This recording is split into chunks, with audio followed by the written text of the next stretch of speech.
बहुत पुरानी बात है। शिवपुर गांव, जैसा कि नाम से ही जाहिर था, प्रकृति के आशीर्वाद से फलता फूलता था। चारों ओर हरे भरे खेत थे और गांव के बीचों बीच एक विशाल बरगद का पेड़ था, जिसकी छांव में शाम को चौपाल लगती थी।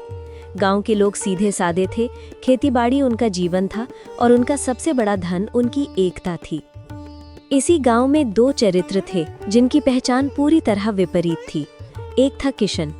किशन एक साधारण किसान था। उसके पास ना ज्यादा जमीन थी और ना ही बहुत धन दौलत, लेकिन उसका हृदय सोने का था। वो हमेशा दूसरों की मदद के लिए तैयार रहता था, चाहे वो किसी के खेत में हाथ बटाना हो या किसी बीमार को अपने हिस्से का खाना खिलाना। उसकी पत्नी राधा भी उसी की तरह ममतामयी थी। गांव में किसी भी त्योहार या विपदा में किशन और राधा की उपस्थिति सबसे आगे होती थी। दूसरा था मंगल सिंह, जिसे सब साहूकार मंगल कहते थे। मंगल सिंह धनी था। गांव की लगभग आधी जमीन और सारे जेवर गहने उसके पास गिरवी रखे थे।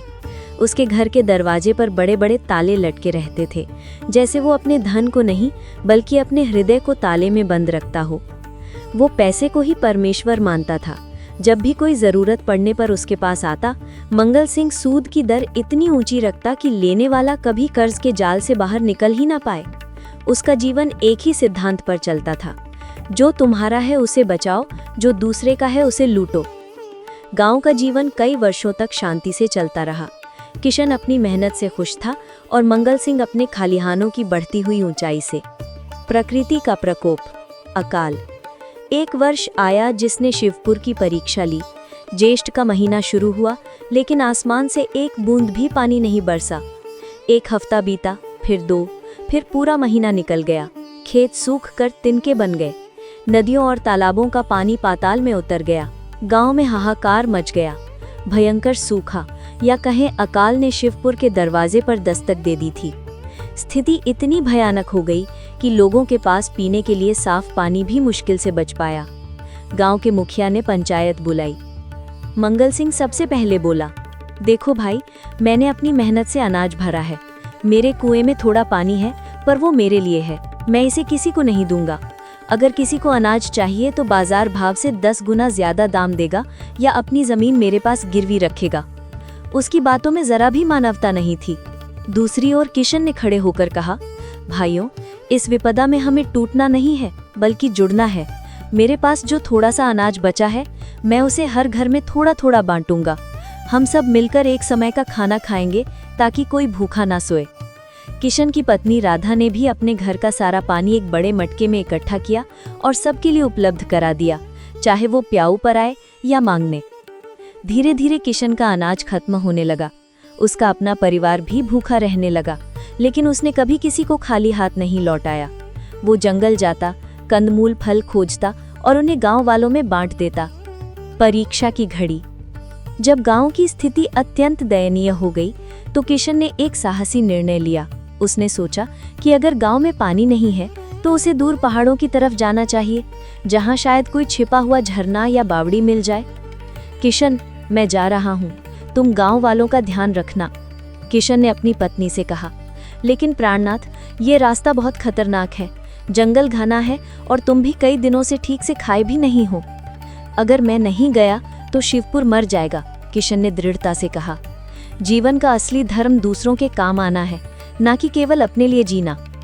किशन कुछ गांव वालों के साथ अपने कंधे पर खाली मटके और कुछ औजार लेकर बीहड़ जंगल की ओर निकल पड़ा। इसी दौरान मंगल सिंह अपने बंद घर में बैठा था। उसने अपना सारा अनाज एक बड़े भूमिगत गोदाम में भर रखा था, ताकि वो नमी से बचा रहे और बाद में ऊंचे दामों पर बिके। उसने गांव वालों से सारे पैसे ऐंठ लिए थे और अब बस बारिश का इंतजार कर रहा था। लेकिन कहते हैं ना, प्रकृति न्याय करती है। एक रात अचानक मौसम बिगड़ा। एक जबरदस्त आंधी आई। मंगल सिंह का गोदाम बहुत पुराना था। तेज आंधी और अचानक आए छोटे से बवंडर के कारण गोदाम का प्रवेश द्वार टूट गया और अंदर हवा और धूल भर गई। गोदाम के अंदर रखे लाखों के अनाज में घुन लग गया और वो सड़ने लगा। जब मंगल सिंह ने सुबह जाकर देखा तो उसका सारा धन दौलत, उसका सारा अहंकार धूल में मिल चुका था। अनाज का ढेर सड़ चुका था और उसमें से बदबू आ रही थी। मंगल सिंह छाती पीट पीट कर रोने लगा। उसे अब समझ आया कि धन केवल कागज का टुकड़ा है, पेट भरने के लिए तो अन्न चाहिए, और अन्न का असली मूल्य सेवा से आता है, ना कि लोभ से। परमार्थ की विजय। उधर 3 दिन की कठोर मशक्कत और खतरनाक यात्रा के बाद किशन और उसके साथी पहाड़ों की तलहटी में एक प्राचीन बावड़ी यानी स्टेपवेल खोजने में सफल हुए, जिसे वर्षों से इस्तेमाल नहीं किया गया था। बावड़ी में भरपूर और मीठा पानी था। किशन ने खुशी से चिल्लाकर कहा, शिवपुर बच गया। उन्होंने तुरंत पानी के मटके भरे और वापस गांव की ओर भागे। जब वो गांव पहुंचे तो उनका स्वागत किसी राजा से कम नहीं था। गांव वाले प्यासे थे, मगर उससे भी ज्यादा वो अपने मसीहा को देखकर खुश थे। हर घर में किशन का यश गाया गया। जब किशन को मंगल सिंह की दुर्दशा के बारे में पता चला तो उसने एक पल भी नहीं सोचा। उसने गांव वालों से कुछ साफ सुथरा अनाज इकट्ठा किया और मंगल सिंह के घर गया। मंगल भैया, किशन ने कहा, ये अनाज ले लो, इसे खाओ और ठीक हो जाओ। जब तुम ठीक हो जाओ तो हम सब मिलकर तुम्हारे गोदाम की मरम्मत करेंगे। तुम्हारा धन भले ही नष्ट हो गया हो, पर तुम्हारा जीवन बचा हुआ है, और जीवन से बड़ा कोई धन नहीं होता। मंगल सिंह की आंखों से आंसू बह रहे थे। वे पश्चाताप के आंसू थे। उसने अपने जीवन में पहली बार किसी के सामने हाथ जोड़े। उसे समझ आ गया था कि जिस धन को उसने ताले में बंद रखा, उसने उसे अकेला कर दिया, और जिस मानवता को किशन ने सब में बांटा, उसने उसे बचा लिया। गुरु का आगमन। कुछ दिन बाद जब गांव में थोड़ी शांति लौटी और हल्की बारिश भी हुई, तो शिवपुर की चौपाल में एक सिद्ध साधु बाबा आए। वो बहुत ज्ञानी थे और उनके चेहरे पर अद्भुत तेज था। गांव वालों ने उन्हें घेर लिया और उनसे जीवन के इस दुखद अनुभव का सार पूछा। साधु बाबा मुस्कुराए।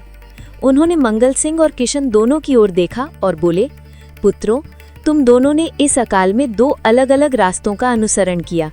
मंगल ने अपने स्वार्थ, ईगो को पोषण दिया, और किशन ने परमार्थ, सेल्फलेस सर्विस को। मंगल का धन नष्ट हो गया क्योंकि वो जमीन के नीचे बंद था, और किशन का धन, प्यार और विश्वास बढ़ गया क्योंकि वो लोगों के दिलों में बह रहा था। जीवन एक नदी की तरह है, जब तक वो बहती रहती है तब तक वो शुद्ध रहती है। जिस दिन तुम अपने ज्ञान, अपने धन, अपनी दया को बांटना बंद कर देते हो, वो सड़ने लगता है, जैसे मंगल का अनाज सड़ गया।